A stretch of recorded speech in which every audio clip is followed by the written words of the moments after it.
Bonjour et bienvenue sur la chaîne de Communityco. À travers cette chaîne, on part à la rencontre de créateurs de communautés, de dirigeants de réseaux et de community builders pour savoir comment ils ont fait pour développer leur communauté et fédérer leurs membres. Mon objectif, tirer les vers du nez de nos invités afin qu'ils nous donnent leurs meilleurs conseils, leurs meilleures astuces et des tips actionnables et concrets pour bâtir une communauté. Sur ce, je vous laisse avec l'épisode du jour. Bonjour Patrick, comment tu vas?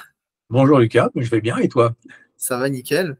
Merci d'accepter cette invitation sur mon podcast. Je sais que tu es pas mal occupé, donc merci de prendre ce temps. Je t'en Alors, prie. pour nos auditeurs qui nous écoutent, donc tu es le cofondateur du réseau d'affaires AWI, que tu as créé donc avec ton associé en 1989. Aujourd'hui, le réseau compte plus de 100 entreprises qui bénéficient donc d'une visibilité physique à travers toutes les rencontres que vous organisez et les mises en relation que vous faites, et d'une visibilité numérique à travers votre newsletter qui est envoyé à plus de 100 000 chefs d'entreprise. Et à côté de ça, donc par le passé, tu as également créé une agence de communication que tu as que tu as gérée de 1981 à 2006 et 2008, 2008, non, enfin bon. 2008, pardon. Mes sources, mes infos ne sont pas fiables. Et, euh, et tu as également eu d'autres boulots en tant que journaliste ou même directeur technique par le passé. Tout à fait.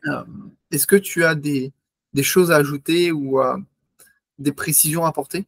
Oui, juste une petite modification. Mon associé, donc Gwendal Botorel, n'était pas au démarrage. En fait, j'en suis le fondateur. Lui a racheté l'entreprise en 2008. En fait, lui, c'est l'ancien directeur de développement commercial de Canal+, qui a racheté en fait l'entreprise en 2008. Moi, j'en avais marre d'être patron. Lui, il en avait marre d'être salarié. Donc, on a échangé les rôles. D'accord. Donc, il a racheté le AWI en 2008, pour le coup. Voilà, donc j'en suis toujours le fondateur, mais maintenant je suis devenu salarié de mon entreprise. D'accord. OK. Bon, bah, merci pour cette précision. Petite précision. Et tu as bien fait. Alors, j'ai vu dans une vidéo de présentation que tu définis le réseau AWI comme un réseau de réseaux. Qu'est-ce que ça signifie pour toi, ce terme?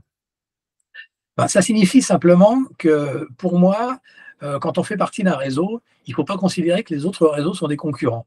Ce sont au contraire des confrères. Donc ma politique, ça a été de mettre en place un partenariat avec tous les patrons de réseau qui partagent ces valeurs-là. Donc les seuls réseaux avec lesquels on n'est pas partenaire, ce sont ceux qui nous estiment comme étant des concurrents. Parce que moi, je pars du principe que mon rôle en tant que chef d'entreprise, c'est d'aider mes adhérents à se développer. Donc, si à la rigueur, ils trouvent un réseau qui selon eux, correspond mieux à leurs besoins, ben, au contraire, c'est bien pour moi de leur représenter ce réseau-là. Donc, pour moi, c'est pour ça qu'on est le réseau des réseaux, dans les partenaires du Rotary, du Lyons, du MEDEF, de la CPME, du CJD. Mais en fait, on est avant tout partenaire d'humains. Je vais prendre l'exemple de la CPME. Aujourd'hui, on est partenaire de la CPME. Pourquoi? Parce que Didier Moinereau, qui est donc président de la CPME 91 et vice-président de la CPME Île-de-France, est quelqu'un qui partage nos valeurs. Mais si demain, cette personne était changée par quelqu'un qui ne partage plus nos valeurs, dans ce cas-là, on ne serait plus partenaire de la CPME. Voilà. D'accord. OK. Ah, mais c'est bien de préciser ce terme parce que c'est vrai que c'était assez flou pour moi ce terme, mais maintenant c'est beaucoup plus clair. Mhm. Donc en fait, tu vois tous les autres réseaux d'affaires, parce qu'il y en a des milliers en France, Voilà. toi tu les vois comme en fait des partenaires et pas des concurrents. Tout à fait. Ok. Ah, c'est une belle. Et tu penses que c'est commun cette philosophie, ou est-ce que tu penses qu'il y a des réseaux qui sont un peu plus, on va dire, en entre-soi? Bah, malheureusement, il y en a certains, c'est le cas, oui. C'est certains réseaux, mais ça dépend vraiment des hommes, en fait. C'est vraiment l'humain qui. C'est pas tellement. C'est pour ça que j'ai tendance à dire, c'est vraiment la personne qui va définir la façon dont va fonctionner le réseau. Donc, c'est pour ça qu'il ne faut pas mettre. C'est un petit peu. Je vais prendre le parallèle avec les banques. Quand on dit il y a telle banque, c'est une mauvaise banque. C'est pas la banque qui est mauvaise, c'est l'humain avec lequel on est en relation. Hein, Hmm. parce que c'est pour ça que c'est dommage de mettre une étiquette sur le réseau. C'est lié à l'humain. Donc, on peut Ouais. avoir un réseau qui justement ne partage pas ses valeurs à un moment donné, ça change de président et ça va complètement changer. Donc, Ok. Et bah, du coup, comment tu as connu ton. Bah, actuellement, du coup, la personne qui a racheté oui. oui. Avant, donc, tu travaillais avec elle et Ah non, même pas, non. non? Non, non, même pas, si tu veux. C'est en 2000, donc en 2008, j'ai décidé de tout vendre, de vendre mon entreprise sans moi dedans et de vendre aussi mon réseau. Donc, on a recherché des repreneurs. Et alors, c'est vrai que j'ai choisi Gwendal Botorel parce qu'il est complémentaire de moi. Comme j'avais vécu une expérience malheureuse d'association au tout début de ma carrière, donc je me suis dit, ce qu'il faut, c'est que je choisisse non pas quelqu'un qui me ressemble, mais quelqu'un qui soit complémentaire. Alors, ça veut dire quoi? Ça veut dire, par exemple, qu'aujourd'hui, moi, mon rôle dans le club, dans ce club de dirigeants, c'est tout ce qui est relationnel avec les membres. Lui s'occupe de la partie administrative. En clair, moi, je suis tout le temps dehors, lui, il est tout le temps au bureau. Voilà, en gros. Ok, Et il fait ce que je n'aime pas faire, et moi, je fais ce qu'il n'aime pas faire. Hein. ok, Sachant que lui, c'est avant tout un manager. D'ailleurs, quand il avait 150 personnes sous ses ordres au niveau de Canal+, c'était le manager. Mais il n'était pas en front line. ok. Ouais, donc, et pour le choisir, donc, parce que ça fait un peu écho à ce que tu disais avant, il partage aussi tes valeurs, je suppose, parce que tu disais que un réseau, c'est le bonhomme en fait qui. Bien sûr. Enfin, il n'y a pas d'étiquette dans les réseaux, c'est vraiment le bonhomme qui fait tout. Et là, comme du coup, c'est Gwendal qui a repris Ah oui, je Oui. suppose que tu t'es assuré qu'il partage tes valeurs et. Bah, tout à fait, parce que c'est vrai que.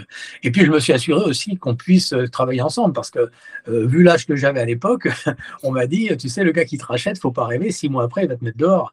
Donc c'était ma crainte, parce que c'est moi mon objectif, c'était pas d'arrêter mon activité, c'était de vendre l'agence de com où j'avais 30 salariés, où là j'avais plus envie en fait de manager du personnel, et j'avais envie de développer ce club de dirigeants que j'avais créé en parallèle, mais qui était un petit peu ma danseuse, parce que j'étais quand même focus sur mon entreprise.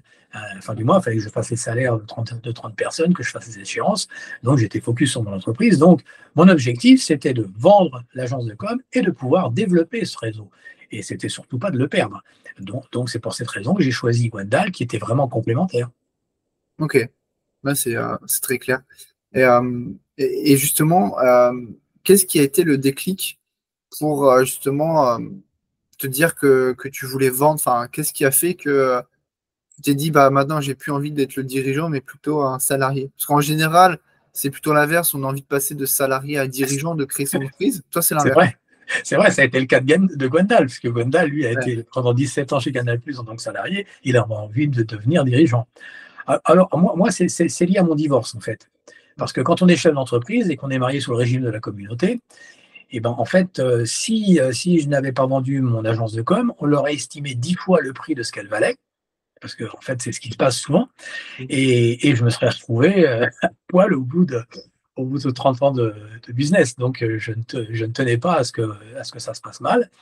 Donc, je me suis dit, bah, le seul moyen pour que mon divorce se passe bien, ça se passe jamais bien, un divorce, mais pour que ça se passe pas trop mal au niveau financier, bah, c'est de réaliser tous mes actifs. Donc, en réalisant tout, en vendant tout, là, c'était vraiment le partage qui a été fait avec mon ex-femme.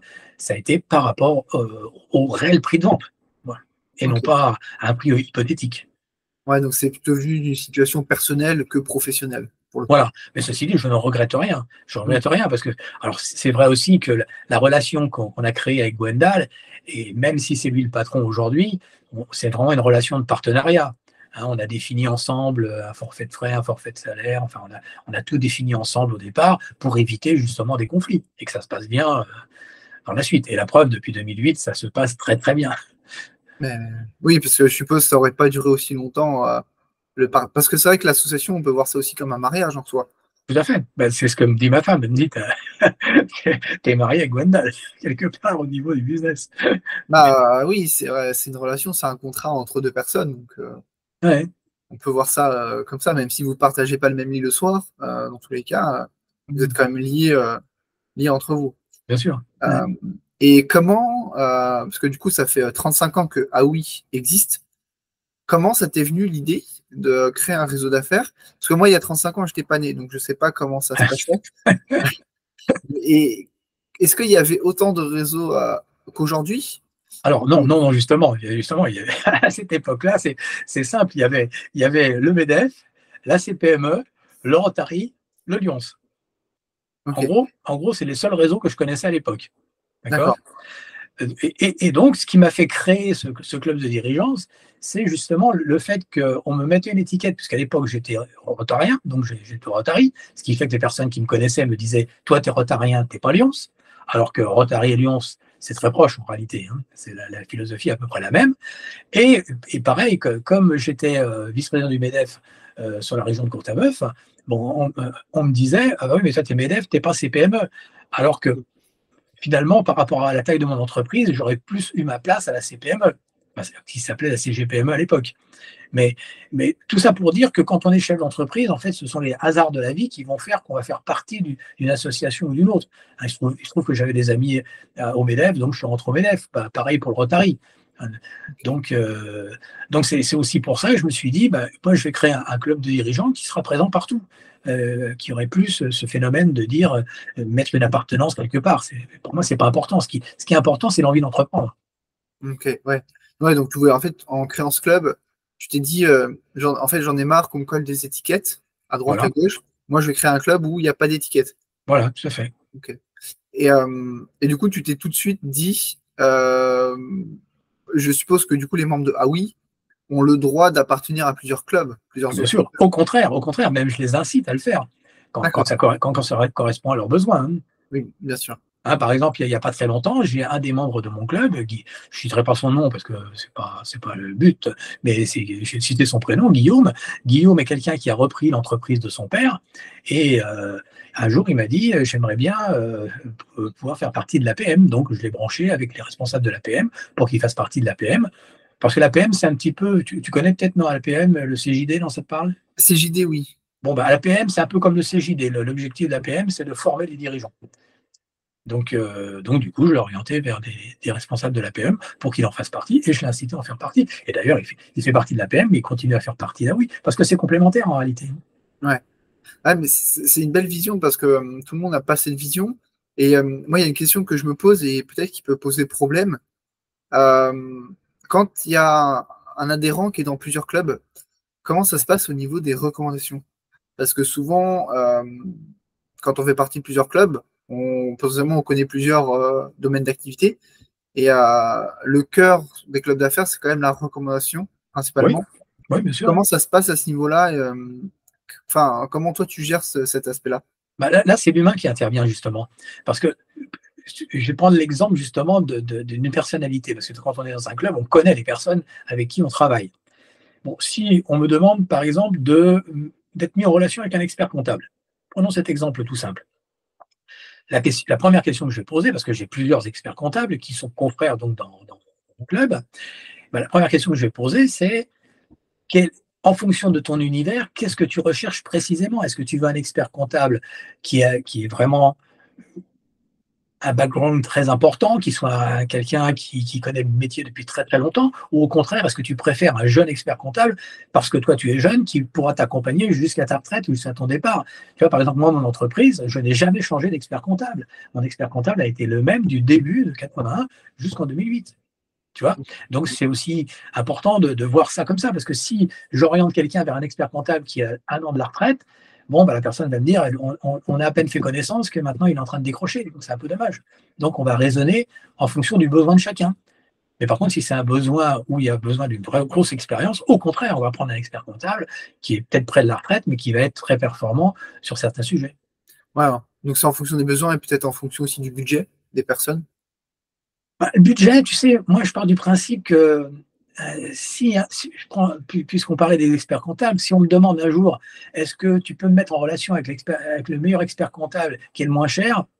Je vais dire non. Je vais dire non, je vais pas pouvoir faire ça parce que, en fait, dans les clubs de dirigeants, on sélectionne les personnes de qualité. Donc, si ce sont des personnes de qualité, ce ne sont pas les moins chères. Elles ont Oui. un excellent rapport qualité-prix, mais de toute façon, l'expert comptable, soi-disant le moins cher, sera le plus cher qui existe. Pourquoi? Parce que souvent, ce sont des mauvais.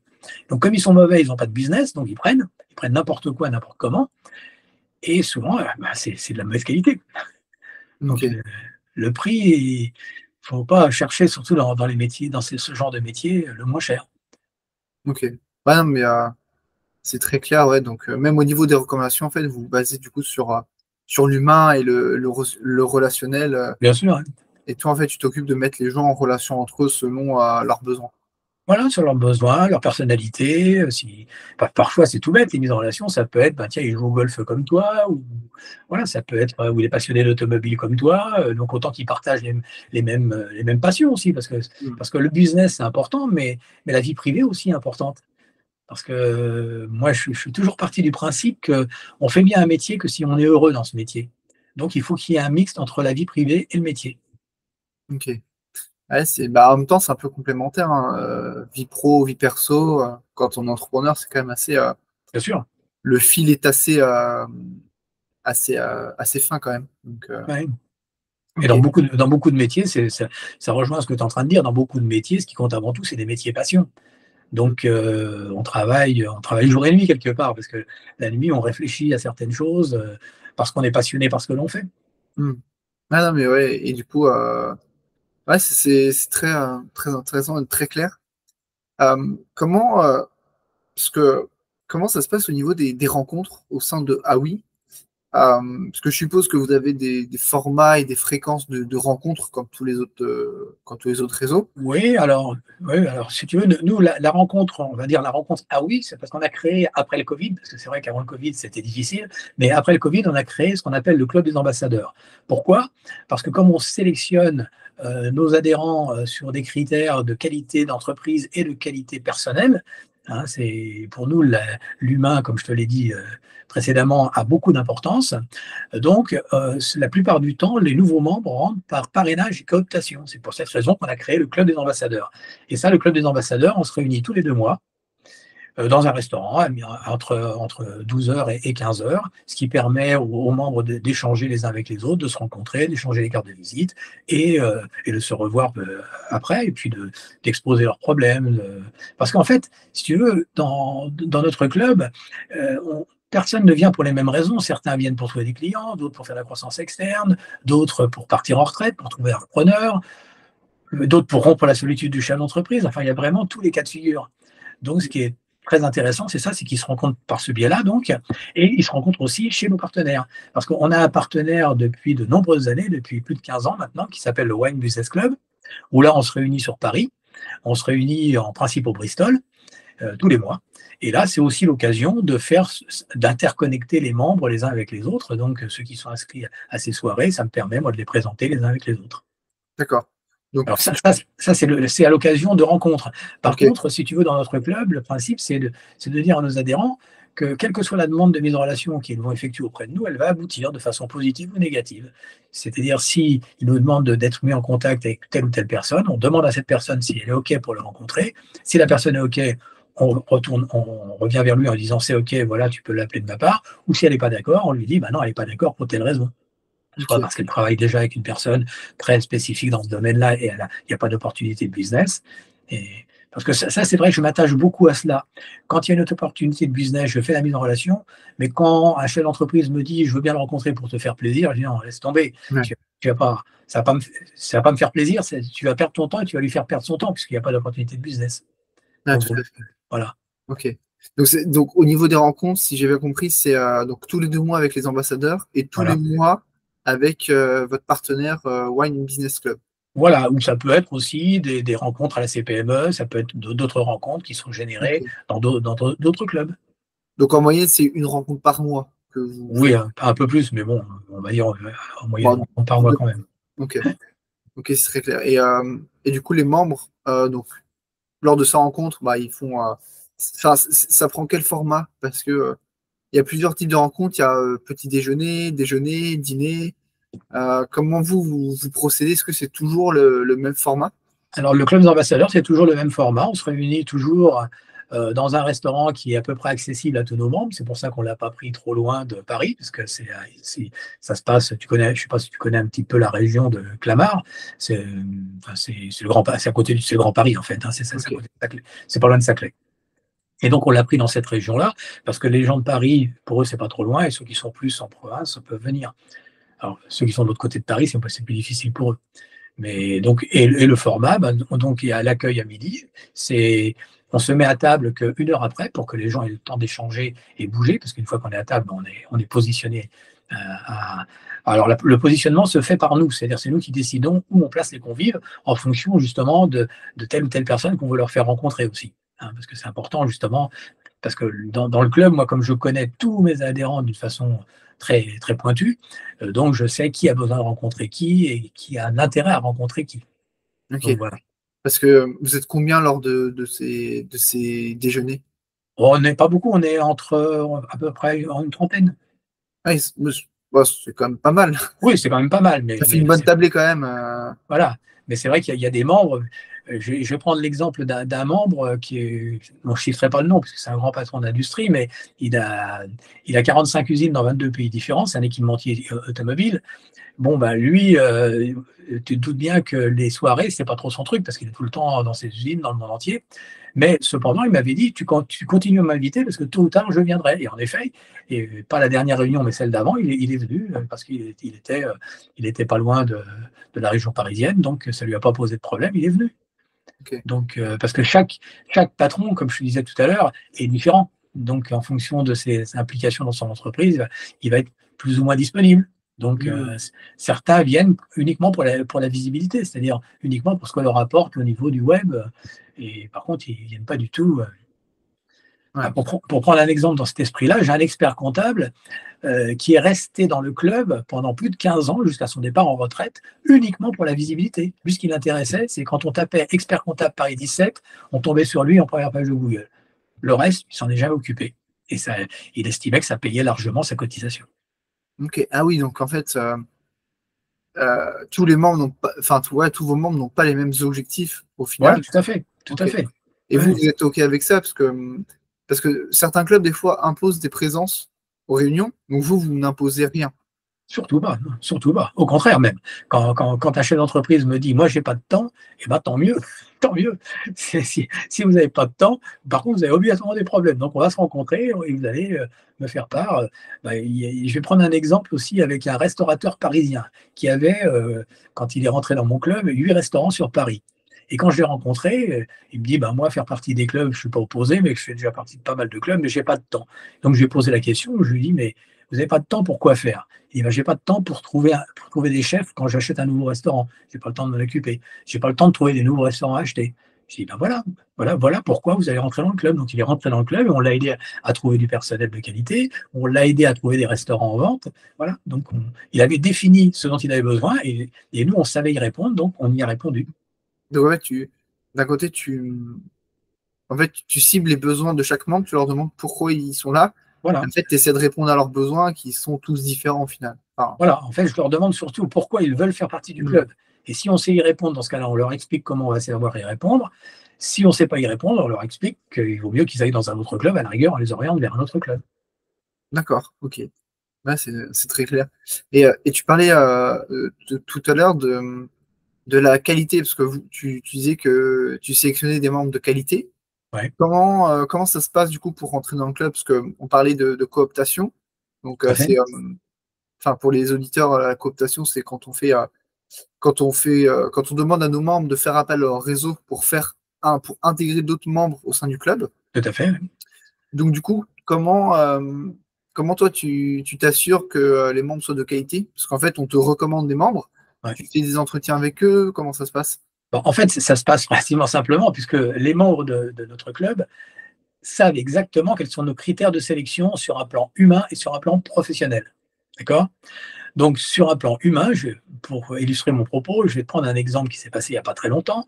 Un des membres de mon club, expert comptable, me dit: «Patrick, j'aimerais bien faire rentrer un de mes clients dans ton club, mais je sais que tu ne vas pas en vouloir». Je lui dis: «Ben, vas-y, explique, explique-moi pourquoi». Ben, il dit: «Parce que c'est un monsieur, je sais tout, je suis le meilleur, je n'écoute pas les autres, et en gros, c'est le genre de personnage que tu ne veux pas avoir dans ton club». En effet, en effet. Donc, je lui dis: «Ben, en effet, ne me le présente pas, ça ne sert à rien, j'en veux pas, parce il va nuire au groupe».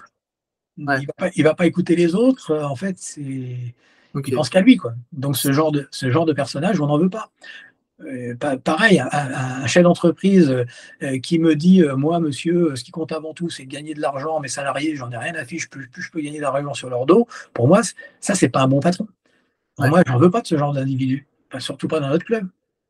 Moi, Et voilà, pour moi, un bon patron, c'est quelqu'un qui aime autant ses salariés, ses clients, ses fournisseurs. ok. Voilà, c'est voilà. Ouais, et ça t'est déjà arrivé d'avoir des erreurs de casting? Oui, ouais, ouais, ouais. Ça m'est arrivé, en effet. Ça m'est Et, arrivé d'être obligé de mettre des adhérents à la porte, oui. comment, bah déjà, l'erreur de casting, elle était due à quoi? Et comment tu as fait pour résoudre cette erreur?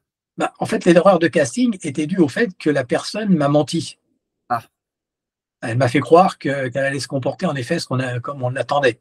Et en fait, non, elle s'est pas du tout comportée de cette manière-là. Donc, on a été obligé de lui dire, eh ben, écoute, considère que tu ne fais pas plus partie du club. Voilà. Donc, ok. on te mettra plus en relation, on t'invitera plus.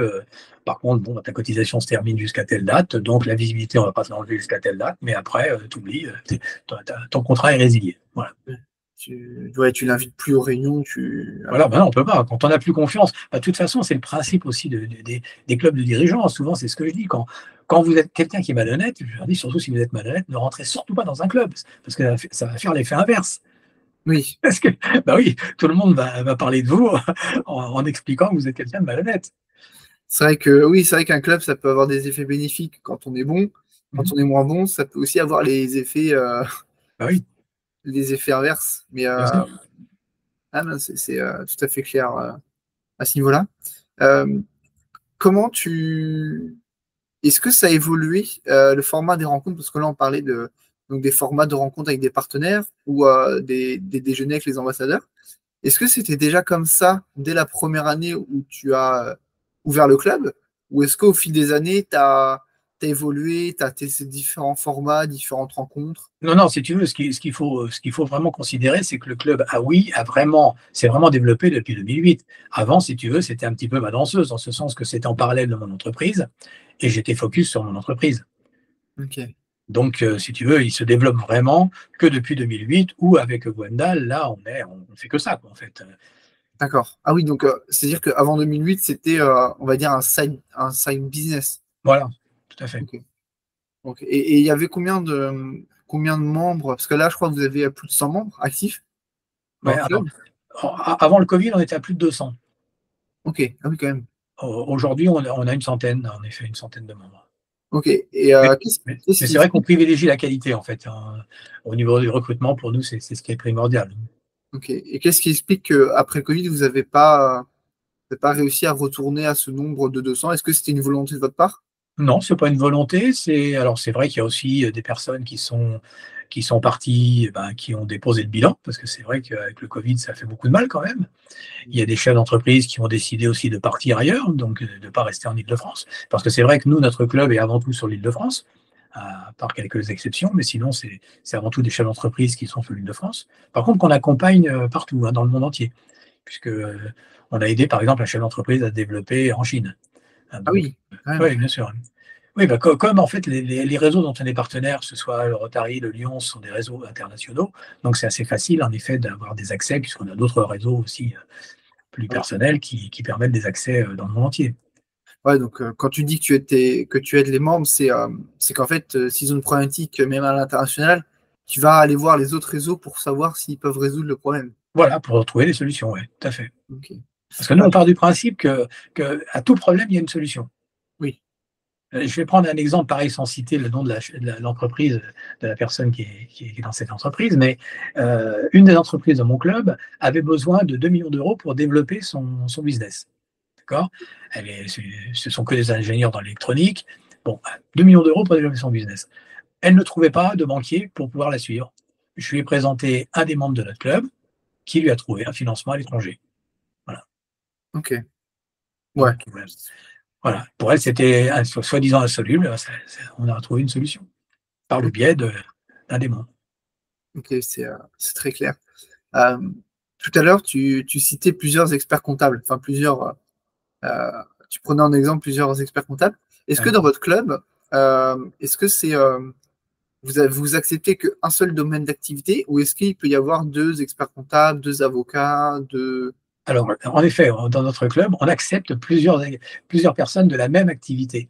Ok, Alors, pourquoi? Parce que la plupart du temps, ils sont complémentaires, ils travaillent ensemble. Parce que quand justement on leur explique qu'il y a déjà quelqu'un dans leur métier qui est dans notre club et qu'ils nous disent: ah oui, mais c'est un concurrent, on dit non, c'est pas un concurrent. Parce que déjà, dès l'instant que tu rentres dans notre club, tu n'as plus de concurrents, tu n'as que des confrères. Donc, on va te les présenter. Et la plupart du temps, on les présente entre eux, et au lieu d'être en concurrence, ils travaillent ensemble, ils finissent par travailler ensemble. Parce Ok. qu'ils ont le même état d'esprit, ils savent qu'on partage ensemble les mêmes valeurs, ils savent qu'il n'y a pas de risque de dérapage, puisqu'ils savent que la personne ne va pas essayer de leur piquer le client, parce que s'il s'amuse à ça, il va se faire virer du club immédiatement. C'est évident. Hmm. Donc ça se passe très très bien à ce niveau-là. Ok. Ah, mais Et pour prendre l'exemple des experts comptables, en fait, c'est pareil. Les experts comptables, il y en a qui sont spécialisés. J'en ai un qui était spécialisé dans tout ce qui est restauration. Il avait plein de restaurants. Donc, si un restaurant cherche un expert comptable, on va l'orienter vers celui-là. J'ai un cabinet d'expertise comptable sur Paris qui a une spécialité. Il travaille avec les huissiers de justice. Bon, c'est une spécialité donnée. Le même cabinet travaille aussi sur une autre spécialité qui n'a rien à voir, qui est dans le cinéma. Alors, cinéma, production et distribution, hein, pas les particuliers, pas les vedettes, par exemple, mais uniquement toutes les boîtes de production et de distribution.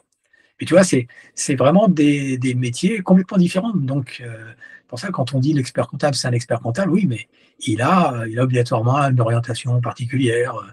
J'en ai un autre qui est plus spécialisé dans le patrimoine, dans la gestion de patrimoine. ok. Ouais, donc en fait, c'est même domaine d'activité, mais spécialité différente, ce qui fait que en fait, tu peux couvrir plus de. En fait, c'est comme si tu avais toutes les casquettes d'un même métier, quoi. Oui, voilà. Ouais. Ok. Ouais, ça fait assez sens avec ce que tu nous partages depuis le début, où en fait, même au sein du club, il n'y a pas de concurrence, et même avec les autres clubs, il n'y a pas de concurrence avec ton point de vue et le point de vue que tu as. Ouais, bien sûr. Ouais. Euh, Vos adhésions, je suppose qu'elles sont à l'année. À l'année, oui. Ouais. Euh, Comment arrives-tu à fidéliser les personnes pour qu'elles renouvellent d'année en année?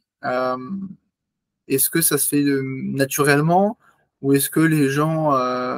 Enfin, c'est quoi un peu, si tu peux nous parler un peu du turnover, entre guillemets, de tes membres? Comment ça se passe à ce niveau-là? Disons que le turnover est souvent lié à l'importance de l'entreprise. C'est-à-dire une entreprise de taille, de petite taille, enfin de taille moyenne, on va dire, va plus facilement arrêter parce qu'elle aura envie d'aller voir ailleurs, parce que voilà. Mais par contre, la grosse entreprise à qui on va avoir amené justement ce qu'elle attendait, va rester très très longtemps, hein. Alors c'est vrai que et ça dépend aussi des métiers. Pour prendre l'exemple des experts comptables, puisqu'on on en parle beaucoup décidément des experts comptables, puisqu'on en a parlé tout à l'heure.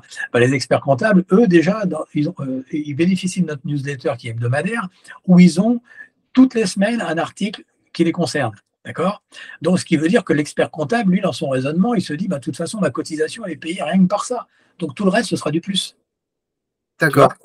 Tu vois, j'ai notamment un expert comptable il y a une dizaine d'années et qui est rentré pour cette raison-là. Il m'a dit, moi, j'ai voulu faire ma newsletter personnelle, et quand je me suis rendu compte à quel point c'était chronophage, j'ai arrêté parce que c'est notre taux horaire de mes collaborateurs, ça nous coûtait une fortune. Donc il m'a dit, moi je préfère payer 250 euros tous les mois chez toi pour être dans la newsletter toutes les semaines. Comme ça, au moins, j'ai plus à m'en occuper, je m'occupe de mes clients. C'est malin cette partie numérique, cette partie digitale. Parce qu'en fait, c'est c'est entre guillemets une offre complémentaire au réseau d'affaires qui apporte de la visibilité et rien qu'avec ça, en fait, les adhérents sont déjà contents Oui, voilà. de. Et certains adhérents n'en sont là que pour ça. Ok. Et comment tu as eu cette idée de cette visibilité numérique, de cette newsletter? Comment c'est venu? En fait, si tu veux, c'est lié à mon métier de base, puisque en tant qu'agence de communication, mon métier, ça a été de trouver des outils qui puissent aider les chefs d'entreprise à se faire connaître. Ça, c'est le propre de l'agence de communication, faire connaître l'entreprise, faire connaître les produits de l'entreprise. Donc, si tu veux, l'idée a été simple, ça a été de dire, à partir du moment où on arrive à fédérer un maximum de chefs d'entreprise, on va pouvoir leur apporter des services qu'on ne pourrait pas leur apporter en temps normal. C'est pour ça qu'aujourd'hui, quand je travaille sur mon club de dirigeants, je m'éclate beaucoup plus qu'à l'époque où j'avais mon agence de com. Volontairement, je vais te prendre l'exemple, quand j'avais mon agence de com, qu'un chef d'entreprise rentrait dans mon bureau et qui me disait, Monsieur Lenoble, j'ai 3 000 euros de budget de communication à l'année. En gros, j'étais obligé de lui dire, qu'est-ce que tu veux que je fasse avec 3 000 euros? Je vais te faire une plaquette, mais quel intérêt de faire une plaquette si je ne la distribue pas? Ou je vais te faire un site internet, mais pareil, ton site internet, si tu ne fais pas savoir qu'il existe, ça n'a pas d'intérêt. Donc, si tu veux, aujourd'hui, je me régale parce que je me dis, avec 3 000 euros, je vais lui apporter de la visibilité, de la crédibilité, de la mise en relation. Donc, pour moi, c'est le bonheur. Donc, j'ai l'impression de faire beaucoup mieux mon métier qu'autrefois. Ok. Ah, donc c'est. Enfin, ouais, ça découle de ta précédente activité pour le coup. Bien sûr, bien sûr. Et comment tu. Donc, en fait, c'est une newsletter hebdomadaire, c'est-à-dire tu envoies un mail. Sur cette newsletter de mémoire, c'est 80 000, 100 000 personnes. Ouais, je suis plus de 80 000, ouais. Qui sont abonnés, abonnés. Alors, ils sont abonnés via nos partenaires. Ça peut être des Rotariens, des Lions, des MEDEF, des CPME, des CJD. Enfin, c'est toutes les personnes que l'on rencontre que l'on abonne donc, depuis longtemps. Donc, Ah oui, parce que 80 000, c'est énormissime. oui, c'est à la fois beaucoup et à la fois peu, parce que par rapport au nombre de personnes que l'on rencontre. Ouais, enfin, 80 000, c'est quand même une bonne newsletter qui permet. Et du coup, il y a déjà des membres de Aoi qui ont déjà nous trouvé des clients via cette newsletter. Ah bah heureusement, oui, bien sûr. Mais je veux dire, comment ça se passe? C'est-à-dire que dans la newsletter, parce que on disait que tu avais plus de 100 membres. Est-ce que dans chaque newsletter, tu mets en avant les 100 membres? Ah Ou est-ce non, que non? non, non, pas du tout, pas du tout. Si tu veux, le principe de la newsletter, c'est d'être accessible à tous nos membres. Donc, ça veut dire que alors, prenons l'exemple des experts comptables ou des avocats. Les experts comptables ou les avocats, eux, c'est clair, toutes les semaines, ils y sont. Ça, il n'y a pas. Parce qu'en fait, comme c'est un réseau de chefs d'entreprise, un réseau de business, donc toutes les semaines, il y a des choses à dire pour les experts comptables et toutes les semaines, il y a des choses à dire pour les avocats. Donc ça, c'est clair. Par contre, les autres entreprises, ça va être en fonction des métiers. Si on parle de l'automobile, on va mettre les chefs d'entreprise qui sont liés à l'automobile en lien. Parce qu'en fait, la newsletter, c'est que du rédactionnel, il n'y a pas de pub. Pas du tout. C'est Ok. aussi ce qui explique qu'on a autant d'abonnés. Parce que si demain on se met à mettre de la pub dans notre newsletter, là je peux te dire qu'il y en a un paquet qui vont se désabonner, hein, ça c'est clair. Hmm. Ceci dit, le rédactionnel, souvent, c'est une forme détournée de faire de la publicité, puisque sur un plan rédactionnel, on explique ce que fait La la personne. personne. Voilà. Donc, si tu veux, ça tourne. Mais on dit bien à nos adhérents, on leur dit, tu auras droit à autant de newsletters que tu le souhaites. Par contre, on ne dira jamais d'une semaine à l'autre la même chose. Si une semaine, tu veux présenter quelque chose, on le présente, OK. Si la semaine d'après, tu nous demandes de refaire la même chose, on te dira, bah non, non. Dans ce cas-là, à la rigueur, on pourra donner un état récapitulatif de ce qui s'est passé au niveau de la manifestation, mais certainement pas dire qu'il y a une manifestation, encore une fois. Hmm. Ok. Ouais, donc c'est un moyen détourné de faire de la pub pour les membres. Parce qu'au final, Voilà, comme tu l'as dit, on parle d'eux, donc dans tous les cas, ça leur fait de la pub. Alors, dès qu'on parle de nous, ça nous fait de la pub, dans tous les cas. C'est un très bon moyen quand même de mettre en relation les gens, cette newsletter. Parce que en tout cas, moi, j'ai pas vu ça dans d'autres clubs, dans d'autres réseaux. Et concrètement, la newsletter, donc si, imaginons, on va prendre un exemple que tu aimes bien, les experts comptables. Euh, tu peux changer d'activité si tu mais veux. mais du coup, comment ça se passe?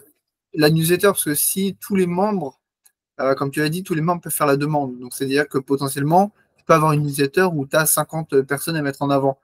Comment tu répartis le temps de rédaction sur ces membres? Oui, ouais, mais alors ça c'est intéressant ce que tu viens de dire. C'est d'ailleurs le message que je suis obligé systématiquement de faire passer auprès des membres de mon club. Parce que les membres de mon club font la même réflexion que celle que tu es en train de faire. Donc moi, je leur explique, mais là, c'est mon point de vue de journaliste. Je leur dis, tu sais, en fait, quand on est journaliste, on est un peu feignant, on attend qu'une chose, c'est qu'on nous donne de l'information. Et Mm. on a toujours l'impression qu'on a trop d'informations. Et ben non, au contraire, on est toujours à l'écoute. Vas-y, envoie-moi de l'information. Dis-moi qu'il y a un salon sur ton métier. Dis-moi ceci, dis-moi cela. Sinon, je ne vais pas penser à en parler. Donc, au contraire, on est très à l'écoute et ça tourne. Tu sais, il y a 52 semaines quand même dans l'année, hein. Oui, oui, oui. Donc en fait, ouais, donc c'est comme si les membres t'envoyaient leurs propres textes rédigés, leurs propres Voilà. infos, et que toi, tu les mettais un peu en forme et tu les mettais Voilà. Alors, parfois, ils nous envoient le dossier. Ça peut être un dossier de presse. Ça peut être, voilà, c'est l'information qu'ils ont sur leur entreprise ou parfois ça peut être aussi, ils nous envoient une information sur non pas leur entreprise, mais une entreprise amie. Parce Mm. qu'ils ont par exemple un ami qui a une start-up. Les start-up ne correspondent pas à nos profils d'entreprise dans le club. Donc, ils vont nous envoyer les informations sur cette start-up et nous, on va en parler parce que c'est de l'information utile pour notre lectorat. Parce qu'ils ont un produit de qualité, par exemple. Ok. Non, mais c'est très clair et ouais, cette newsletter, c'est vraiment une bonne idée. Après, je suppose que ça prend du temps aussi à mettre en place. Oui, Après, bon, ça fait partie de notre business. Oui. voilà. Ouais, donc, et est-ce que ça vous est déjà arrivé de proposer cette newsletter, mais à des membres autres que ceux de Ah oui. Par Alors, exemple, si moi demain j'arrive, que je veux pas forcément être dans le club, mais par exemple, je veux juste dire, bah écoute, Patrick, je te donne 500 € pour avoir mon petit encart dans ta newsletter. Est-ce que c'est possible ou alors, pas? alors ça, non, ah non, parce que comme je t'ai dit tout à l'heure, il n'y a pas de publicité. Par contre, si tu me dis, écoute Patrick, je ne fais pas partie de ton club, par contre, j'aimerais, voilà ce que je fais, j'aimerais que tu parles de mon club, ben ça, je vais le faire, mais gratuitement. Je ne vais pas te faire payer. Parce D'accord. que je pars du principe que c'est de l'information pour mes membres. Ça va les intéresser de savoir qu'il y a un nouveau club qui se développe et qui a l'intention de faire hôtel. Ben, je t'ai mis en relation avec le patron d'Optim Réseau. Je vais Mm. prendre cet exemple-là. Bon, bah, c'est lui, Optim Réseau. Chaque fois qu'il me donne une information, c'est du partenariat, c'est du win-win. Je parle de lui, il parle de moi. Enfin, tu vois, Ok. l'objectif, c'est aussi ça. Il y a pas que les membres. Il y a, quand c'est des associations caritatives, par exemple, bah, ça, on en parle gratuitement, c'est évident. Ok. Quand on a aussi un service en relations humaines, toutes les semaines, je diffuse des CV. Alors, des CV ou des offres d'emploi qui sont. Alors, les CV sont systématiquement donnés par des personnes qui se portent garantes de la personne. Parce que je ne veux pas diffuser le CV d'une personne que je ne connais pas ou que personne ne connaît, qui Ok. pourrait poser problème après dans l'entreprise, faire un prud'homme ou autre. Donc, ça, surtout pas. Ok.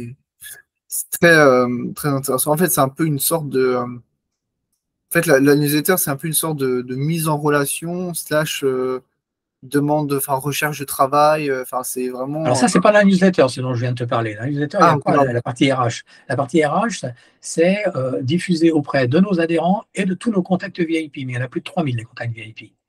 Contacts VIP, ce sont toutes les personnes que l'on connaît, pour lesquelles on a un lien très simple, c'est-à-dire on a soit le téléphone portable, soit la ligne directe, soit le mail direct, qui va permettre d'être en relation directe avec eux. Donc ces personnes-là, ces 3000 personnes qui sont des chefs d'entreprise, reçoivent en effet toute la partie RH.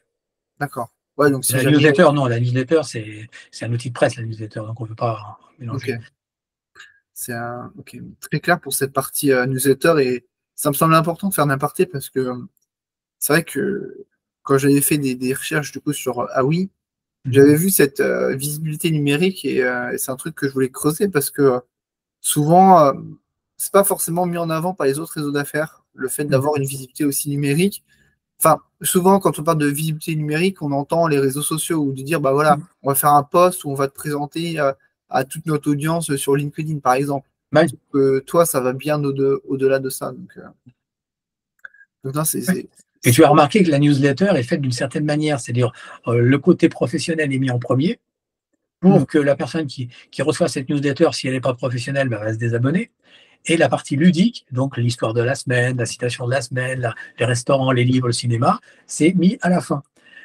Pourquoi? Parce qu'en fait, on s'est rendu compte que, je vais te prendre l'exemple d'une amie à moi qui un jour m'a dit, mais tu sais, ta newsletter, je l'adore parce qu'en fait, systématiquement, je déroule tout pour aller jusqu'à l'histoire, pour lire l'histoire toutes les semaines. Et je lui dis, tôt ou tard, parce que c'était quelqu'un qui était très occupé dans sa vie professionnelle, je lui dis, tôt ou tard, tu t'arrêteras sur d'autres articles. Et quand elle a arrêté son activité qui la prenait énormément, elle m'a dit, tu avais complètement raison, maintenant je lis pratiquement tout. Ouais. Alors qu'avant, elle regardait uniquement l'histoire. Ouais, mais c'est souvent comme ça que ça part. On consomme un petit contenu, ce contenu nous plaît, puis après on se dit bah tiens, je vais aussi aller voir, Voilà. découvrir ce qu'ils font d'autres parce que ça me plaît. Mm. Ouais, c'est ok, mais très, très intéressant. Je vous coupe quelques secondes pour vous dire que si vous appréciez l'épisode, vous pouvez laisser un like, un commentaire ou un avis 5 étoiles sur la plateforme de votre choix. Ça ne prend que quelques secondes et ça m'aide énormément à faire découvrir la chaîne à un maximum de monde. Merci d'avance à tous ceux qui prendront le temps de le faire. Ah, et pensez également à vous abonner si ce n'est pas encore fait. Et on reprend avec l'épisode. Donc là, on va revenir un peu sur la partie plutôt physique. Euh, on l'a dit, ah oui, ça a 35 ans d'existence. Mhm. Euh, Avant 2008, c'était plutôt on va dire, comme tu l'as dit, en danseuse. Ouais, Après ça, 2008, avec l'arrivée de Gwendal, voilà. c'était Bah là, on était focus sur ce business-là, en fait, hein. c'est L'objectif, c'était. focus Ouais. sur Mm. ça. Quelles sont pour toi les meilleures techniques pour recruter de nouveaux membres, de nouveaux adhérents? Est-ce que ça passe par les réseaux sociaux? Est-ce que ça passe par de la newsletter? Est-ce que ça passe par de la cooptation? bouche à oreille, comment J'aurais tendance à dire que un peu tout, un peu tout. C'est la newsletter est utile. Pour exemple, j'ai une adhérente il n'y a pas très longtemps qui m'a appelé, enfin, qui est devenue adhérente, mais quand elle m'a appelé, elle n'était pas adhérente, elle m'appelle pour avoir des renseignements pour savoir comment faire pour adhérer. Alors, comme elle n'était pas parrainée ni cooptée, je lui ai posé la question. Je lui ai dit, mais vous venez par quel biais? Comment vous nous avez connus? Elle dit, bah, en fait, je reçois votre newsletter depuis une dizaine d'années. Ah oui. Donc, depuis une dizaine d'années. Et puis, aujourd'hui, j'ai besoin de développer mon business, donc j'ai décidé de vous appeler. Donc voilà, donc je l'ai rencontré et on l'a pris, et je l'ai rencontré physiquement, bien sûr, hein, puisque on refuse que quelqu'un adhère à notre club sans une rencontre physique, hein. Mm. Pour nous, c'est important. Donc, ça peut être grâce à la newsletter. Et comme j'ai dit au départ, aussi beaucoup par parrainage et cooptation, ça c'est clair. Sinon, quand tu parles de LinkedIn, c'est vrai que LinkedIn, moi, me sert plus à voir le profil. C'est-à-dire, si je vois un profil qui peut être intéressant, dans ce cas-là, en effet, je vais prendre contact avec la personne. Mais au téléphone, déjà, je vais bien débroussailler le terrain pour m'assurer qu'on ne va pas perdre de temps de part et d'autre. Et d'ailleurs, notre approche vis-à-vis d'un chef d'entreprise, c'est toujours de lui dire, vous savez, monsieur, on n'a rien à vous vendre. Vous allez m'expliquer comment vous travaillez, nous, on va vous expliquer comment fonctionne le club. Si c'est adapté, tant mieux. Sinon, on aura eu le plaisir de se rencontrer, c'est tout. Mais c'est Ok. vraiment le fonctionnement du club. Ok. Quand tu dis débroussailler, quelle question tu poses à quelqu'un qui, comme tu l'as, l'adhérent, enfin, si, enfin, la lectrice de la newsletter, par quelle question tu commences pour savoir si elle a le profil pour rejoindre le club? Bah, alors déjà, il y a une partie sur laquelle j'ai déjà travaillé avant même d'avoir la personne au téléphone. C'est-à-dire, j'ai regardé en société.com le chiffre d'affaires d'entreprise, l'antériorité, j'ai regardé le site internet pour voir si ça tenait la route. Enfin, j'ai regardé certaines choses et après, j'ai posé des questions en fonction de ce que j'aurais vu. Et ce qui va m'intéresser, c'est aussi la personnalité. Quand quelqu'un me dit, monsieur, moi je suis anti-réseau, je ne veux pas en entendre parler. Bon, je lui dis c'est un petit peu dommage, ça aurait été intéressant qu'on se rencontre parce que peut-être qu'après une rencontre, vous auriez pu être anti-réseau. Parce que ça existe, ça, des personnes comme ça, mais c'est leur problème et ça les regarde. Mm. C'est pour ça qu'il faut respecter chaque personne. Mais je pose beaucoup de questions, surtout sur un plan humain, c'est ce qui m'intéresse. Comment ils fonctionnent dans l'entreprise. Parce que D'accord. c'est souvent lié, hein, ce Ouais. qui est important pour moi déjà, c'est aussi de m'assurer que le chef d'entreprise fait ce travail-là, qu'il a plaisir à faire son business. Ça, c'est important. Ok. Ouais, donc c'est plutôt des questions pour cerner l'humain. Tout à Euh, fait. Tout à fait. C'est un peu comme je raisonnais quand j'étais patron de mon entreprise. Quand j'embauchais quelqu'un, ce qui m'intéressait, c'était le savoir-être, pas le savoir-faire. Parce que le savoir-faire, c'est facile à apprendre. Alors mm, que le savoir-être, on ne peut pas changer la mentalité d'une personne. ouais. Bah, en tout cas, pas tout de suite. Pas tout de suite, c'est beaucoup plus compliqué. Parce que quelqu'un qui est malhonnête, quelqu'un qui est feignant, quelqu'un Oui, c'est qui vrai est que c'est toujours, qui compliqué. est toujours en retard, pour le changer, Ouais. amuse-toi. Ouais. Surtout si. Bah, après, ça dépend s'il a l'habitude d'être comme ça ou si c'est juste quelqu'un, enfin voilà, quelqu'un de, on va dire, de plus âgé. Des fois, c'est souvent plus dur aussi de faire changer les habitudes. Voilà, c'est ce que tu as appris, c'est ce que tu viens de dire ce vers quoi j'allais aller. Un jeune chef d'entreprise, comme j'en ai dans mon club qui ont l'âge que j'avais quand j'ai repris l'entreprise, moi, j'avais 27 ans. Donc, ces jeunes chefs d'entreprise-là, je vais les prendre plus volontiers, même si je ne suis pas d'accord avec leur façon de voir le business. Parce que je me dis, eux peuvent changer. Par Mm. contre, le chef d'entreprise qui a une cinquantaine d'années et qui a ce mode de raisonnement, à mon avis, c'est foutu, quoi. Mais On ne le changera pas. quand ça fait 20 ans qu'ils pensent comme ça, oui, c'est vrai que c'est un peu plus Voilà, compliqué. on n'arrivera pas à le changer. Oui, en fait, les jeunes chefs d'entreprise sont Ils sont plus plus modulables. facilement, pas influençables, mais modulables, on va dire. Ouais, et puis plus à l'écoute. Ouais. Oui, aussi. Ouais, Ouais. totalement. Euh, Tu parlais aussi de parrainage pour recruter de nouveaux membres. Comment ça se passe du coup le parrainage? C'est-à-dire c'est un de tes membres qui te dit bah tiens, j'ai rencontré Jean-Michel, Jean-Michel, bah je veux bien le parrainer pour rentrer dans le club. Ouais, c'est ça. En fait, si tu veux, ça se passe comme ça. Ça peut être soit un de mes membres, soit un de mes contacts VIP. Par exemple, je vais prendre un exemple avec un contact VIP qui vient de parrainer une entreprise. Ce contact VIP, aujourd'hui, est indépendant. D'accord? Donc, il n'a pas la structure qui lui permette de mettre 3 000 € d'adhésion chez nous. Hmm. Ok. Mais comme je le connais depuis très très longtemps et que c'est un contact VIP, donc on l'invite quand même au Bristol, on l'invite à différents endroits.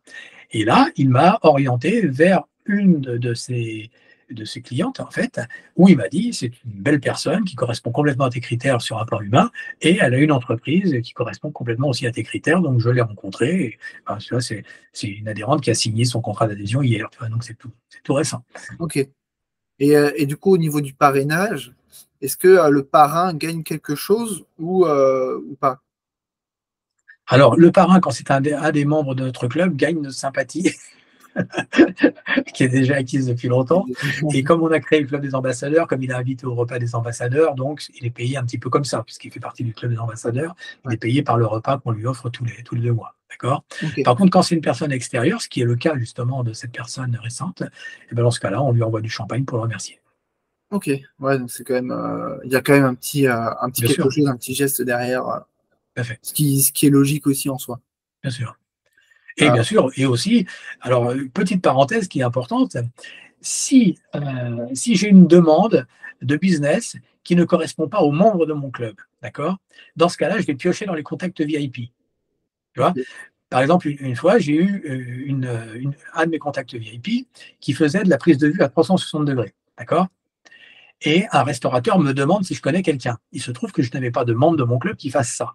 Donc, je l'ai orienté vers cette personne qui était un contact VIP. Et cette personne me dit, mais pourquoi tu l'as orienté vers moi alors que je suis pas adhérente à ton club? Je dis, mais attends, ce serait complètement stupide de ma part de lui dire que je connais personne alors que je te connais. Et je sais qu'on peut te faire confiance parce que je t'ai rencontré dans d'autres clubs où je sais que tu fais de la prestation de qualité. Ok. Donc, tu vois, donc c'est pour ça l'état d'esprit, c'est aussi celui-là, de ne pas obligatoirement faire travailler que les gens du club. Ouais, le partage, ouais, en fait, tu Voilà. partages. Si aucun membre du club n'a la compétence, il est normal de faire travailler quelqu'un d'autre, que Ok. l'on connaît. Non, justement. Voilà, oui, Bah oui, du travail de qualité. voilà, tout à fait. Ok, c'est très clair. Vous, vous marchez via la cooptation. Comment vous y êtes pris pour que tous les membres de Ah oui jouent le jeu de la cooptation? Alors déjà, tous les membres de jeu, parce qu'il y en a certains qui soit n'ont pas la volonté, soit n'ont pas le temps, ou n'ont pas la possibilité aussi. Parce que je prends l'exemple d'un des membres de mon club qui est restaurateur. Ben, en tant que restaurateur, ses clients, il ne les connaît pas. Il sait que ce sont des chefs d'entreprise, mais il ne peut pas les parrainer, les coopter, il ne les connaît pas. Donc, ce n'est pas possible pour lui. Ok. Tu vois, donc tu as quand même des secteurs d'activité où ça n'est pas possible. Hmm. Hein. Le patron de l'ETI dont je t'ai parlé tout à l'heure, qui est un équipementier automobile, c'est pareil, lui, il peut pas parrainer et coopter le boss de Renault, le boss de Volvo France, parce que c'est pas notre cible. C'est Ok. plutôt ça, par contre, c'est la cible du Wine Business Club. Ok. Mais nous, c'est pas notre cible. Les patrons du CAC 40, c'est pas notre cible. Nous, c'est ce que j'appelle, c'est pas méchant par rapport aux autres patrons, mais c'est ce que j'appelle des vrais patrons. C'est-à-dire ceux qui ont mouillé leur chemise et qui savent qu'ils peuvent tout perdre du jour au lendemain. Ça, pour moi, c'est ça, les vrais patrons. Pas ceux qu'on déplace, t'es président d'EDF, après t'es président de ceci, t'es président de cela. Cela, pour moi, je suis désolé pour eux, mais pour moi, c'est pas des vrais patrons. Ce sont des dirigeants différents. Ok. Ok, ouais, donc on va dire, après, est-ce que du coup, on peut dire que c'est la règle des 80-20 qui s'applique, dans le sens où 20% de vos membres amènent 80% Ouais, des... bien sûr, oui. Ouais, ouais, à peu près, c'est à peu près ça, ouais, tout à fait. Ok. Ouais, donc cette règle, elle peut être aussi adaptée à votre club. Ok, donc très clair. Donc en fait, vous n'avez pas réinventé la roue avec Gwendal sur l'acquisition de nouveaux membres, au final. Non, non. Parce que la cooptation, pour avoir discuté avec plusieurs dirigeants de réseau, tout le monde met ça en place. Même moi, on le voit, parce que moi je suis au Mans et on le voit partout, c'est un peu, tout le monde fait ça. Et du coup, si tout le monde le fait, c'est que ça marche réellement pour le coup. C'est pas, Ouais, c'est mais pas- le côté humain a beaucoup d'importance en fait, hein, parce qu'on Hmm, travaille avec une personne pour sa qualité professionnelle et sa qualité personnelle. Il faut qu'on ait envie de rencontrer la personne. hmm. Non, mais c'est tout à fait pertinent. Euh, et quels sont vos objectifs sur le long terme avec Ah oui? Euh, Est-ce que vous visez plutôt à maintenir votre nombre de membres actuel ou est-ce que vous avez envie encore de croître, peut-être de développer d'autres? Parce que c'est vrai qu'on n'en a pas abordé, mais aujourd'hui, vous avez un seul réseau, une seule antenne. Est-ce que Ouais. on peut imaginer, ah oui, je sais pas moi, dans les Pays de Loire ou dans le Sud C'est une excellente question qui m'a souvent été posée. Et, et comme moi je dis toujours, tout dépend des hommes. Quand un jour on m'a dit mais pourquoi tu n'as fait pas un oui à Bordeaux, je dis bah, écoute, trouve-moi quelqu'un qui soit capable de s'occuper du oui à Bordeaux, et il n'y a aucun problème, on créera un oui à Bordeaux. Ça pose aucun problème. Pareil à Lyon, pareil à Marseille, pareil partout. En fait, tout dépend des hommes. Mais ta question est très pertinente parce qu'aujourd'hui, quels sont nos objectifs? Alors, ça se voit sur la vidéo, mais j'ai un certain âge. Donc l'objectif, c'est de trouver quelqu'un qui puisse prendre le relais. Mais Mm. pour prendre le relais, il faut avoir la même philosophie, il faut aimer l'humain, il faut avoir envie de fonctionner de la même manière, donc c'est prendre la suite. Donc l'objectif à Gwendal et à moi, c'est de trouver des personnes plus jeunes qui puissent dire, bah, écoute, moi, ce business model m'intéresse et j'ai envie de racheter l'entreprise. Donc l'objectif d'Awi, c'est d'aller vers cela. Pour petit à petit, on n'est pas pressé, hein, parce Mm. que moi, je ne suis pas du tout pressé d'arrêter. Ouais. Mais bon, à un Mais, moment donné, faut tenir compte des cheveux qui blanchissent.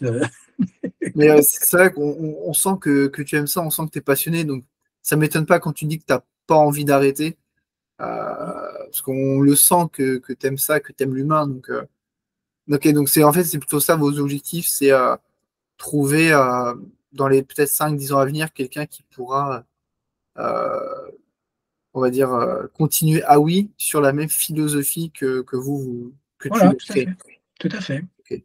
Donc, Et, on tend des perches, ça peut être un membre du club, hein, ça peut être hmm, n'importe qui, ça peut être voilà, quelqu'un qui a envie et la possibilité aussi de le faire, parce qu'il faut avoir une certaine disponibilité, faut que ce soit un choix, voilà. ouais, Mais, mais voilà, mais c'est vrai que c'est quand même un business qui est. Enfin, moi, personnellement, je trouve ça génial parce que c'est jamais pareil. On rencontre des personnes tellement différentes au niveau des profils qu'on s'éclate complètement. On apprend plein de choses. hmm, Hein, mais moi, c'est ce que j'adore dans ce métier et c'est ce que j'ai toujours adoré dans mon métier, hein, aussi bien dans mon agence de com qu'aujourd'hui. C'est si tu veux, moi, souvent dans mes propos, je reprends la phrase de Saint-Exupéry qu'il a citée dans Pilote de guerre et dans Citadelle. Si tu diffères de moi, loin de me léser, tu m'enrichis. Pour moi, la richesse, c'est l'autre. C'est ce hmm, qu'on va pouvoir s'apporter. ouais. Voilà, c'est les différences de culture, différences euh, éducatives, enfin toutes les différences Ouais. que l'humain peut avoir. C'est vrai qu'on apprend souvent des autres et des fois ça nous permet un peu de s'ouvrir au monde et de pas garder nos œillères quoi, et de vraiment élargir notre pensée, notre façon de Voilà. penser, Mhm. euh, ce qui est aussi un enrichissement personnel. Ouais. Euh, et aujourd'hui, du coup, il y a bah, je suppose que tu as déjà eu des demandes pour ouvrir d'autres clubs dans d'autres régions. Ou Non, non, non, non, non, non, pour le pas du moment. tout. Non, non, pas du tout. Ok, bah, je trouve ça assez étonnant parce que ça fait quand même 35 ans que le club existe, que tu as des dizaines de milliers de lecteurs Mhm. et pas une personne a voulu ouvrir. Et pour toi, c'est dû à quoi? Je sais pas, je sais pas. J'espère que Gwendal a tort quand il dit qu'il y a pas de Patrick Lenoble bis. J'espère qu'il a complètement tort et qu'on en trouvera un jour. J'espère. Ouais, parce que même dans vos lecteurs, je suppose que tous vos lecteurs ne sont pas situés à Paris. Non, non, non, bien sûr. Donc, je sais pas, peut-être qu'un jour, un lecteur se réveillera et se dira, bah tiens, je vais, euh, je vais moi aussi créer, développer un club à oui, une antenne. Mais c'est marrant la question que tu me poses parce que ça a failli se faire près de Nantes. Ok. Et, et en fait, une personne qui est en région parisienne, qui partait sur Nantes, me l'avait proposé. Et seulement, ben, on lui avait expliqué tout le process, hein, le mode de fonctionnement. Ça voulait dire devenir quelque part chef d'entreprise. C'était une femme. Hein. Et, euh, et finalement, ben, ça ne s'est pas fait parce qu'elle a trouvé, quelqu'un l'a embauché. Et elle m'a rappelé, elle m'a dit voilà, je suis une femme, je préfère quand même avoir un poste fixe avec un salaire tous les mois. Donc, parce que c'est vrai que c'est aussi un risque quand tu montes un business, c'est toujours un risque. Parce que, parce que du coup, pour toi, voilà, on prend un cas, un cas hypothétique. Si demain, quelqu'un veut, puis ça permet peut-être de lancer une perche à toutes les personnes qui nous écouteront ou nous regarderont. Si Mhm. demain, quelqu'un veut ouvrir un club, ah oui, Ouais. est-ce que pour toi, tu penses le faire sous modèle de franchise ou est-ce que la personne devient indépendante ou comment tu vois les choses? Bon, tout est possible en fait, hein. Ça peut être en effet sous forme de franchise, mais la personne peut être aussi complètement indépendante. Et puis, là, c'est pas. Après, la définition du mode de travail sera liée justement à la façon dont la personne veut travailler aussi. Hein. D'accord. Donc, tu n'es pas Tu vois, fier. par exemple, moi, quand Gwendal a racheté mon entreprise, j'aurais pu très bien décider de me mettre auto-entrepreneur et puis d'être en parallèle avec Gwendal. Hmm. Moi, j'ai décidé d'être salarié parce que justement, en connaissant bien tous les problèmes qu'on a en France au niveau de la législation, je me suis dit non, je vais être focus justement, m'occuper uniquement de mes adhérents et pas me prendre la tête à facturer, à faire ceci, à faire cela. C'est quelque chose que j'ai fait pendant trop longtemps dans ma carrière. Ok. Donc tu n'es pas fermé à ce que ce soit quelqu'un qui l'ouvre en tant qu'auto-entrepreneur ou une entreprise sous forme d'un peu de franchise au final, Oui, bien sûr. ou quelqu'un potentiellement qui soit salarié de Huawei, mais du coup, comme toi tu l'es au final actuellement. Oui, à part que la personne qui sera salariée, nous, si tu veux, et ça, je comprends complètement Gwendal, il faudra d'abord qu'elle nous prouve qu'elle a la compétence pour le faire. Parce que c'est vrai qu'on ne va pas investir ça rejoint ce que je disais par rapport aux chefs d'entreprise qui investissent sur des commerciaux, qui au bout de 6 mois leur ont coûté une fortune, ils sont obligés de s'en séparer. Donc ça, on connaît très bien le process au niveau d'Awi, donc on ne va pas s'amuser à ça. On ne va pas à chaque fois prendre quelqu'un, ah oui, on y croit, ok, puis au bout de 6 mois, bah, désolé, tu n'y arrives pas, donc au revoir. Et nous, ça nous aura coûté une fortune. Donc on ne veut pas rentrer dans ce genre de choses. Ok. Non, mais c'est bien. Enfin, je me suis permis d'éclaircir ces points comme ça, si jamais quelqu'un un peu après, après cette interview se dit, bah tiens, pourquoi pas tenter l'aventure, au moins il pourra te contacter aussi directement. Ouais. Alors c'est vrai que pour nous, le profil idéal, c'est soit en effet un jeune qui a envie de s'investir et de devenir chef d'entreprise, ou soit le chef d'entreprise qui, comme moi, à 50 ans, se débarrasse de son entreprise et a envie de vivre autrement, et qui a envie de s'éclater jusqu'à la fin, on va dire, parce qu'il n'y Ouais, aura même plus de retraite.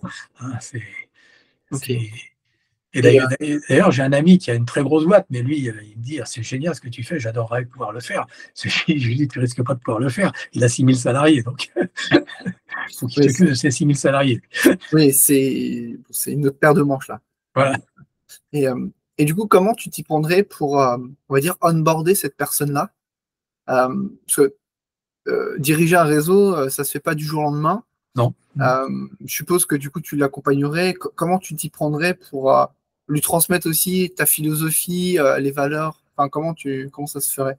Par l'accompagnement, c'est-à-dire l'accompagner partout, c'est-à-dire lui montrer tout le mode de process, tout le process d'utilisation parce qu'on a un back-office assez pointu qui nous permet de suivre la prospection, de suivre tous les clients, de suivre un petit peu comment ça fonctionne. Donc, l'accompagner surtout pour qu'il comprenne bien comment fonctionne le système. Et puis après, voir, parce qu'après, ça peut être aussi quelqu'un qui a envie de modifier aussi le schéma. Par contre, quand il a envie de modifier, qu'il nous en parle et qu'on lui explique. Tu vois, par exemple, il y a quelques années, on s'était dit, mais finalement, comme c'est de l'accompagnement d'entreprise, ça pourrait être pris sur la formation. On a testé ce schéma-là. Alors, comme ça pouvait être intéressant. On se disait, bah, tiens, c'est vrai que c'est pas idiot, parce que finalement, c'est de la formation, parce qu'on aide chez l'entreprise à se Hmm. développer. Mais on s'est rendu compte qu'il ne fallait pas tout mélanger. Il vaut mieux qu'un chef d'entreprise investisse 3 000 euros, au moins il attend un retour sur investissement. Alors que quand c'était financé par la formation, finalement, il s'en fiche un peu, il a l'impression que ça ne sert à rien. Donc ça a une mise au modèle, en fait. Ok. C'est un petit peu comme quand tu vas voir un psychologue, il faut que tu payes. Si tu ne payes pas, ça ne marche pas. Ouais. Bah ça, c'est en règle générale, partout, on accorde plus de valeur à quelque chose que l'on paye de sa poche Tout à fait. Voilà. plutôt qu'à quelque chose qu'on a gratuitement ou en rabais. Ouais. Et bah, c'est un peu comme les formations en ligne. Il y avait des chiffres qui étaient sortis où les taux de complétion des formations en ligne, à un moment donné, étaient très bas. Parce qu'en fait, ces formations avaient été financées par bah, le CPF ou Ouais. d'autres organismes.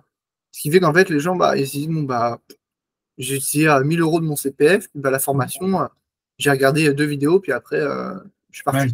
Mm. Euh, quand tu dis, quand tu dis que cette personne pourrait peut-être modifier des choses, tu entends quoi par là sur peut-être le modèle de fonctionnement de... Ah oui, Ouais, voilà. ok. Parce que c'est vrai que quand on est chef d'entreprise, on a toujours envie de faire des choses un peu différentes, ce qui est normal. Hein. Hmm, Donc, de ce côté-là, tout est possible. ok. Tout est possible, mais toujours avec une certaine sécurité, parce que c'est vrai qu'on a la chance d'avoir une vision de tout ce qui s'est passé avant.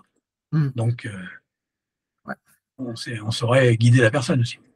ok. Bah, c'est très clair. Donc, bon, désolé, ça a un peu pris la tournure, entre guillemets, d'un appel à la candidature, mais au moins, ça permet aussi d'éclaircir plusieurs points déjà pour ceux qui nous écoutent. Et voilà, si jamais quelqu'un se dit, bah, pourquoi pas, au moins on en profite, on fait d'une pierre deux coups et on partage ça à tout le monde. Je reviens à ma dernière question, ou mes deux dernières questions. Quelles ont été pour toi les erreurs que tu as commises en tant que dirigeant de réseau? Euh, et aujourd'hui, si tu devais repartir de zéro, tu ne les referais pas. Ce serait quoi vraiment on va dire, tes trois grosses erreurs à éviter? Les erreurs qui coûtent le plus cher, c'est les erreurs de recrutement au niveau du personnel. Ça, c'est ce qui coûte le plus cher. Ok. Parce que ça veut dire que tu te trompes sur la personne. Mais bon, ceci dit, si tu pars du principe qu'il ne faut jamais faire confiance, dans ce cas-là, tu n'avances pas non plus. Donc, on est obligé de faire confiance, mais parfois, tu as des personnes qui savent te faire croire certaines choses qui sont, qui sont un peu malsaines. Donc, Hmm. bon, bah, ça peut arriver. Donc, ça, malheureusement, dans une entreprise, selon moi, c'est ce qui coûte le plus cher. L'erreur de recrutement, c'est ce qui va coûter le plus cher. Ok. Et même en tant que avec tes membres, est-ce qu'il y a déjà eu je sais pas, ou peut-être des tensions, ou des choses comme ça, ou des conflits dus à ces erreurs aussi? Non, parfois, ce qui se passe, c'est entre les membres, ce qui peut se passer, c'est des personnes qui ont mal compris certaines choses et qui peuvent voir les choses comme ça rejoint ce que je disais tout à l'heure, voir quelqu'un comme un concurrent. Et dans ce cas-là, c'est à nous de resituer les choses. Mais la plupart du temps, ça se passe très très bien. Dans ce côté-là, non, on n'a pas ce problème-là en fait. Ok. Ouais, donc pour toi, le conseil principal, c'est éviter au maximum les erreurs de casting. Voilà, tout à fait. C'est-à-dire. Parce Euh, que tout dépend dans l'entreprise. Pour moi, tout dépend des hommes, hein. Tout est là, hein. et comment tu t'y prendrais pour minimiser ces erreurs? Parce que le risque zéro n'existe pas. Comment, au fil des années, toi, est-ce que tu as mis en place des process ou autres pour minimiser ce taux d'erreur? Bah, oui, parrainage, cooptation, tout simplement. Ok. Parce Ouais. qu'à partir du moment, parce que toi, tu peux te tromper, mais si les personnes que tu connais bien, en qui tu as pleinement confiance, te mettent en relation avec une personne, ça veut dire que eux-mêmes l'ont déjà testé. Hmm. Donc, tu vois, ça veut dire qu'il y a un éventail de personnes qui vont pouvoir te dire du bien ou du mal d'une personne. Du mal, ça veut dire qu'on ne va pas la prendre, mais du bien, ça veut dire qu'on va pouvoir la prendre. Et ben pour les castings, c'est un petit peu pareil. Hmm. Et pareil pour le recrutement, hein. C'est vrai que pour le recrutement, quand je diffuse les CV, systématiquement, je sais qu'il n'y aura pas de problème. Alors parfois, je ne te cache pas qu'on m'envoie des CV où je suis obligé de dire non, désolé, moi je ne diffuse pas ce CV-là. Le CV qui est plein de fautes ou qui est mal rédigé, je ne vais pas le diffuser parce que Hmm. je sais très bien qu'il va être éliminé. Tu vois, Ok. donc Ok. c'est Très, très. Ouais, on en revient un peu à ce que tu disais un peu plus en amont. Euh, alors là, il y a une question qui me vient comme ça. Est-ce que, parce que diriger un réseau, aimer l'humain, c'est pas donné à tout le monde, on va dire. Est-ce que quand tu étais, on va dire, plus jeune, avant d'avoir ton entreprise, avant d'avoir Ah oui, est-ce que tu avais déjà cette appétence-là pour les autres, pour l'humain, pour le partage, ou est-ce que c'est venu au fil des années? alors, je pense que je l'avais déjà. Je l'avais déjà en ce sens que je suis quelqu'un qui a même failli travailler dans la restauration, puisque je suis passionné de cuisine, j'adore, j'ai des amis dans ce domaine-là, mais en fait, pour moi, c'est un hobby, en fait. Et je pars du principe que quand tu aimes cuisiner, ça veut dire que tu aimes le partage avec les autres, tu aimes faire plaisir aux autres. Hmm. Donc, je pense que je l'avais déjà. Le seul handicap que j'avais, c'est que j'étais quelqu'un de très timide. Très timide, pourquoi? Parce que je suis un autodidacte, mais ma mère était maraîchère. Mon père était à moitié maraîcher, en ce sens qu'il était chef de groupe d'achat à l'Alcatel, et quand il rentrait le soir, il montait sur le tracteur pour faire les travaux lourds des champs. D'accord? Pendant ce temps-là, moi, je faisais la cuisine pour la maisonnée. Donc, étant jeune, j'avais déjà cette notion de partage. Ok. Ensuite, comme ma passion, c'était la photo, je suis devenu photographe d'abord, ensuite journaliste, reporter, photographe. Et ça m'a enlevé toute ma timidité qui était liée à mon éducation. Parce que c'est vrai que quand tu es photographe, ben, tu n'as pas trop le choix. Ta timidité, il faut que tu la mettes de côté. Hein, quand je suis rentré dans le bureau de Mesmer, je lui ai dit, Monsieur le ministre, j'ai pour mission de sortir de votre bureau avec des photos de vous souriant. Il a commencé par me dire, ça va être dur.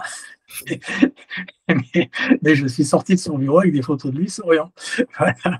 Non, mais c'est tout ça pour dire que. Et puis, il faut jouer des coudes. Tu vois, quand tu es face à toute une armada de photographes, faut savoir, faut plus être timide. Donc, ça a rompu ma timidité, toute cette partie pendant 6 ans où j'étais journaliste reporter photographe.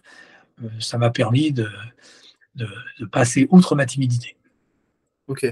Ouais, donc tu as toujours eu cette appétence-là, étant plus jeune, de partage Et de découverte, parce que si tu Hmm. veux, c'est vrai que toute la période où j'ai été journaliste, reporter, photographe, je me suis complètement éclaté. Parce qu'en fait, ça a été une période où j'ai découvert tous les métiers. J'ai fait tous les services de l'hôpital Henri Mondor à Créteil.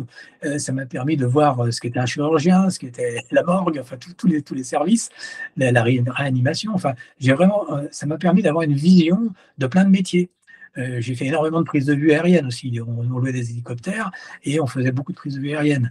Et ça aussi, ça m'a permis de voir certaines choses. D'ailleurs, j'ai failli passer mon brevet de pilote avion, mais le jour où je suis décollé et atterrir, j'ai arrêté parce que ce qui m'intéressait, c'était ça. C'était de pouvoir décoller et atterrir. Toute la partie navigation, ça me barbait et puis je n'allais pas l'utiliser, donc je n'en voyais pas trop l'intérêt. Et Ok. tu vois, en fait, je suis quelqu'un, en fait, moi, je pars du principe que dans la vie, quand tu as envie de quelque chose, il faut aller jusqu'au bout de ton envie. Tu vois. Donc, Hmm. je viens de prendre l'exemple de l'aviation. J'avais envie d'apprendre à piloter. Je suis allé jusqu'au bout de ce que j'avais envie. J'ai eu envie de faire de la moto, c'est pareil. J'ai eu un premier accident qui s'est pas trop mal passé puisque j'ai eu juste un trauma crânien et la clavicule pétée en 7 morceaux, mais ça allait quand même. Après, j'ai acheté une moto plus grosse, une BMW 1200 cm3, et au bout de 3 ans, j'ai fini par vendre cette moto. Pourquoi? Parce que je me suis rendu compte que ça allait finir à la morgue. Comme j'étais pas sérieux, j'arrivais pas à limiter ma vitesse. Donc du coup, je me suis dit, t'aimes bien la moto, mais t'aimes bien la vie. Donc j'ai fait des choix. Parce que la vie, c'est ça. Tu n'arrêtes pas de faire des choix, en fait. Toute ta vie, tu prends des options. Ouais. Tu Ouais, choisis. Voilà, tu choisis ta vie, en fait. ouais, et puis choisir, c'est renoncer aussi, donc Bien sûr. c'est pas évident non plus à, à faire comme choix. Ouais, Euh, ouais, donc ouais, c'est toujours en fait de ce que je comprends, c'est l'envie de partager a toujours été présente depuis tout ouais, petit, l'envie de découvrir aussi les autres, et notamment grâce à son métier de photographe, ouais. en fait, t'es parti. Et là, au final, c'est ce que tu fais au sein du réseau. Tu Voilà, tout découvres à fait. des métiers. Alors certes, tu n'as plus ton appareil photo. Bon, je l'ai toujours avec mon iPhone, hein. Voilà, en fait, tu fais un peu pareil, mais et puis tu mets en relation les gens. Voilà. Ok. Donc, Ouais, c'est un peu une continuité Enfin, en fait, tout ça, ça fait sens parce que c'est ce que je remarque chez certains, c'est que quand on est dirigeant de réseau ou créateur de communauté, on a toujours eu au fond de nous cette appétence-là qui était soit cachée quelque part ou soit qui était visible dès l'enfance ou dès l'adolescence, quoi. bien sûr. Ouais.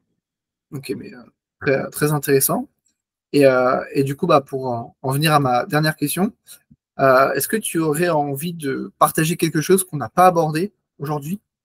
Euh, je sais pas, un conseil, une erreur, une anecdote, un mot de la fin, une citation, quelque Ouais, chose. ouais, si, un conseil que je donne souvent, soit à mes adhérents, soit aux personnes que je connais, à toutes les personnes que j'ai dans mon environnement, toutes ces personnes que j'aime quelque part, je leur dis toujours, quand tu te lèves le matin et que tu n'as plus envie de faire quelque chose, change.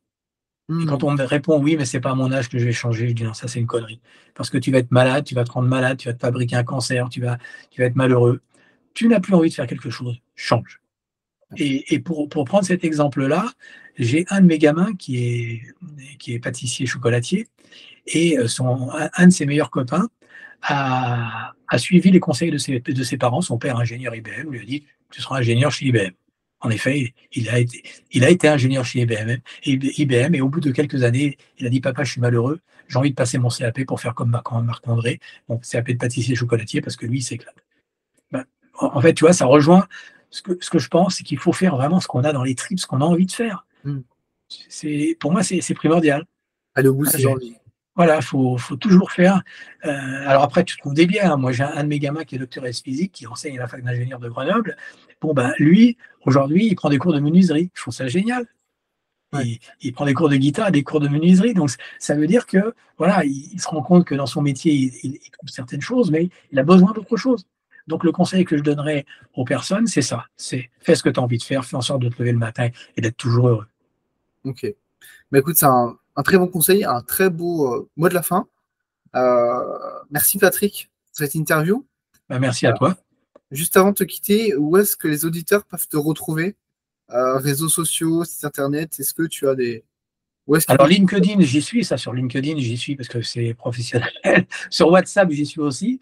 Sur WhatsApp, mais je l'utilise plus pour la famille. Comment ça s'appelle bah, cite-moi les autres, je te dirai si j'y suis. Si tu veux, je pourrais mettre en lien ton profil LinkedIn, ton site internet, enfin le Mhm. site de Ah oui pour le coup. Euh, Après, ta newsletter, si les gens veulent s'abonner, je sais pas si tu Oui, veux. bah ça, ils peuvent s'abonner, ça c'est gratuit. Donc, Voilà. mais c'est vrai il faut qu'ils s'abonnent pour la lire. Il ne faut pas qu'ils s'abonnent juste comme ça pour le fun. Ça n'a pas d'intérêt. Bah, de toute façon, on a un système, si au bout d'un certain temps, ils ne l'ouvrent pas, on les désabonne automatiquement. Parce Oui, que, oui. parce que sinon, je te dirais qu'on a 500 000 abonnés, mais ce serait complètement bidon, puisque la plupart ne l'ouvrent pas. Donc, ça n'aura aucun intérêt. Ok. Donc, en effet, ça peut être par ce biais-là. Je mettrai tout ça en description. Tu m'enverras ça et je mettrai dans la description de l'épisode tous les liens sur lesquels on peut te joindre. D'accord. Merci encore, Patrick, Voilà. Merci à toi. Et puis pareil, dans l'autre sens, c'est-à-dire si tu souhaites qu'on parle de ton activité dans la newsletter, ça peut être un sujet intéressant pour nos lecteurs, donc n'hésite pas à revenir vers nous. écoute, j'en prends note et je reviendrai vers toi le cas échéant. OK. Merci, Patrick. Merci à vous, aux éditeurs, d'avoir écouté cet épisode. Et sur ce, je vous dis à très vite pour un prochain épisode. Au revoir. Si cet épisode vous a plu, alors la suite devrait vous intéresser. Avec Communityco, nous accompagnons les créateurs de communautés et les dirigeants de réseau à développer leur communauté. Pour cela, on leur crée un site et une application 100% personnalisée à leur image. Et puisqu'un outil seul ne fait pas tout, nous les accompagnons également dans la gestion et l'animation quotidienne de leur communauté. Si ça vous intéresse, je vous mets les liens en commentaire afin qu'on en discute. Et sur ce, je vous dis à la prochaine!